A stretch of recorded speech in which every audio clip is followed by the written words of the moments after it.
Dirty dealings, corporate battles, consumer wars. This is Evening 5. Hibiscus Petroleum is venturing into Brunei with the acquisition of gas-producing assets in the country. It said its unit, Simpor Hibiscus, has entered into a conditional share purchase agreement with Total Energies Holdings International for a 100% interest in Total Energies Brunei for $259.4 million cash. Hibiscus is eyeing the supermajor's 37.5% operated interest in the Block B asset located offshore Brunei, which contains the Maharaja Lela Jamalul Alam gas field. The asset is expected to add nearly 7,900 barrels of oil per day of gas and condensate to its total production in 2024. Hibiscus MD Kenneth Pereira said the additional volumes from this transaction are material for the company and will provide an uplift of nearly 86% to its gas production. It will also bring Hibiscus closer towards achieving its 2026 mission of growing its net production to 35,000 to 50,000 barrels of oil per day. Trading in the securities of Hibiscus was halted today pending the announcement and will resume next Tuesday. The counter was last traded at RM2.43 a piece, giving it a market capitalization of 1.94 billion ringgit. Oriental Kopi Holdings has filed for an initial public offering on the ACE market to raise funds for expansion. The proposed listing comprises entirely of a public issue of 418.1 million new shares at a price to be determined later. It will offer investors up to 21% equity in the company, currently owned by Datuk Chan Jian Chen, his sister Chan Yan Min, and brother-in-law Kwee Song Leng. In a draft prospectus, Oriental Kopi said it is proposing to set up 50 new own-operated cafes progressively between 2024 and 2026 in various states. It currently has about 14 cafes throughout Malaysia.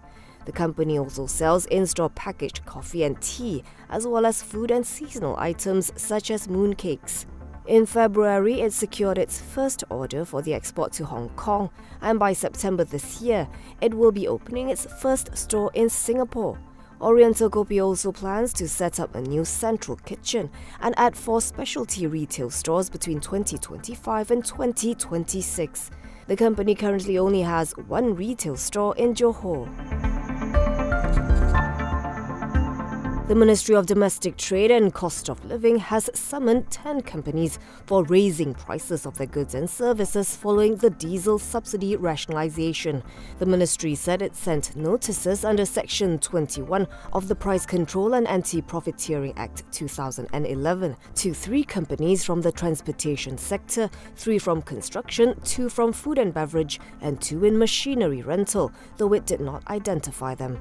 Minister Dato' Armizan Muhammad Ali said each company is required to furnish detailed information, including documents related to the provision of their goods and services for a profiteering analysis. Failure to explain the increases may result in penalties under Section 57 of the Act, which carries a fine of up to 500,000 ringgit for companies and up to 100,000 ringgit or up to 3 years jail or both for individuals. Citing preliminary investigations, he said 4 of the companies received approval for the fleet card for subsidised diesel, while the other 6 involved vehicles that were not covered under the subsidy. Datin Sri Rosmah Mansor has given an undertaking to the court that she will not dispose of the luxury goods in her possession that are purportedly related to 1MDB's $350 million or 1.6 billion ringgit suit against her. Her undertaking is made without admitting liability and pending further confirmation from her legal team that the items in her possession are the goods that the firms say were bought with funds misappropriated from 1MDB. Her lawyers explained they had only received the necessary documents from the plaintiffs a few days ago and that they had yet to determine which items were in Rosmah's possession and which were not. The court order, which was recorded before High Court Judge Adlin Abdul Majid today, will remain until the full disposal of 1MDB's application for orders to bar Rosmah from disposing of any of the said assets.